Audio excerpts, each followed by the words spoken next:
রাধে রাধে বন্ধুরা, তৃপ্তি ব্যানার্জির ইউটিউব চ্যানেলে আপনাদেরকে স্বাগত জানাই। এখন মুড়ির জন্য একটু পকোড়া বানাচ্ছি।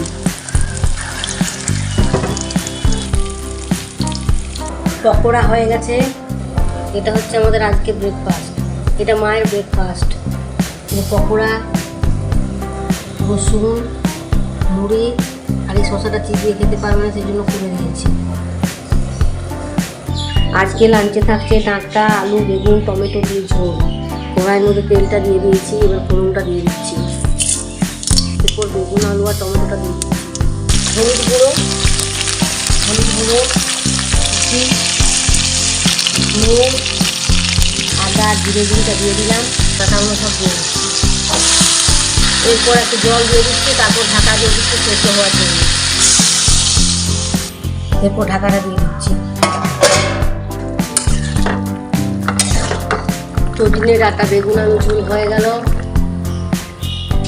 ভাত বসিয়ে দিয়েছি, ভাতের মধ্যে উচ্ছেগুলো সেদ্ধ হতে দিয়ে দিচ্ছি।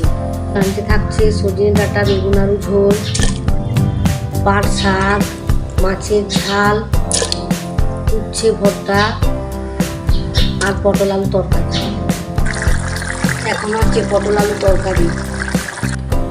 পটল আলু তরকারি হয়ে গেছে। এরপর হবে রসুন দিয়ে পাট শাক। এখন হচ্ছে রসুন দিয়ে পাট শাক। সব শেষে হচ্ছে পেঁয়াজ রসুন দিয়ে মাছের ঝাল। আমার আজকের মেনু কমপ্লিট। আজকের মেনুতে আছে পাট শাক, উচ্ছে ভর্তা, মাছের ঝাল, ভাত, পটল আলু তরকারি, সজনে ডাঁটা, বেগুন আলু ঝোল। আমার এই ভিডিওটা যদি আপনাদের ভালো লেগে থাকে তবে লাইক করবেন, কমেন্ট করবেন, আর নতুন হয়ে থাকলে সাবস্ক্রাইব করবেন আমাদের চ্যানেল।